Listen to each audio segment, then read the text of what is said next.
John, it's a lovely trophy, the Europa League final trophy. Dublin, of course, the destination for this year's final. You never won that one. No, I'd never won that one. We were fortunate, obviously, in Manchester.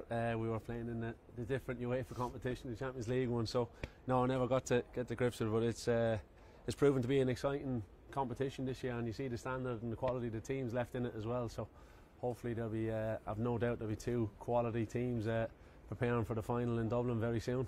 Now, Liverpool are facing an uphill task. We have to admit that.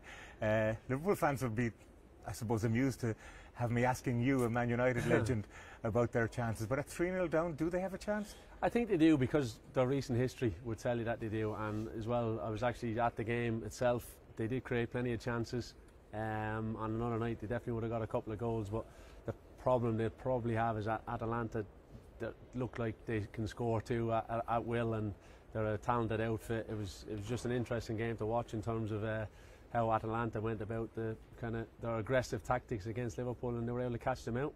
Liverpool dropping points against Man United though, and then Crystal Palace. Is that them out of the Premier League title, do you think? Look, it's gave Man City a massive advantage, hasn't it? And obviously Arsenal then as well, dropping a few points too. It was a big weekend for Man City. Now, the final is in Dublin. I'm sure you'll be around for that as well, will you? Yeah, there's every chance I will be. Yeah, there's every chance. Yeah, I'm hoping to get over for the final. Yeah. Now, I'm going to ask you about the Irish manager's job. You were expecting that, I know, but you had your two games in charge. When you reflect on them, what do you think?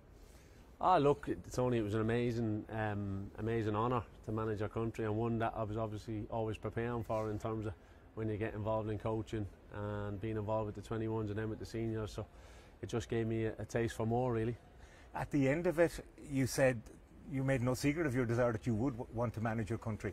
Are you ready to take that up now, considering there's no manager as yet named? Yeah, well, look, as you said, there's no manager yet named, and it's always the case for me that it will always be an honour to be involved with the Irish setup, and if I am to be the manager, brilliant. But that's all the news we have on it, if you know what I mean. I've no update on anything, and as I said, that'll be the case. If and when I do, I'd love to tell you. Jonathan Hill, who was announced yesterday, is leaving his post.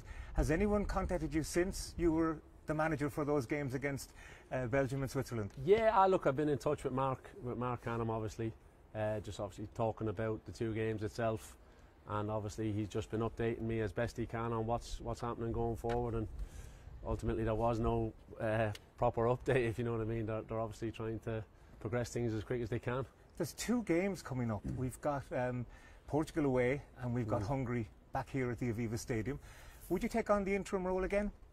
Look, let's wait and see. It'll be one of them, Tony. I think for me, the experience I've gained now from the last two games has just given me an appetite and a knowledge to know that, look, I can and will be a manager going forward, and whatever happens then happens. What surprised you most about being in the job?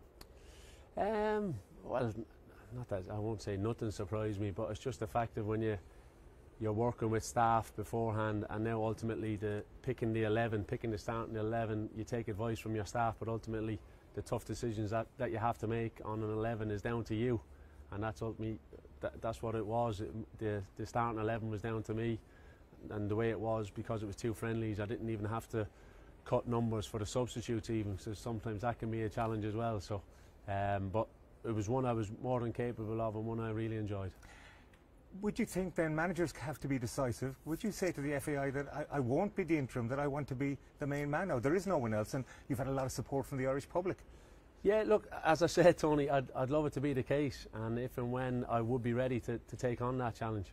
Now, look at the other games left in this Europa League. We've got games on a knife edge, you might say, because Roma and AC Milan, the Italian one, there's only a goal in that one. Yeah, look, as I mentioned, the quality of the teams, and if it was to be Roma or AC Milan in the final in Dublin, that itself would attract a huge attendance as well. And you're not to mention the historical teams, Marseille, Benfica, obviously Liverpool, Atalanta, incredible opposition, and hopefully an amazing final leads the way to Dublin. What about Bayer Leverkusen though? How impressive were they in Germany? Look, I'm just going to say they're unbeatable. And I'd imagine they'll be favourites to get through against West Ham with the lead they have, and obviously the run of form that they're on, and it'll be no surprise to see Bayern Leverkusen in Dublin either. Well, listen, we look forward to the final. Have you a hotel booked? No, I'm only down the road in Waterford, Tony. It's not too far. I'll be able to travel up. Listen, best of luck to you and thanks for talking to us. Thank you.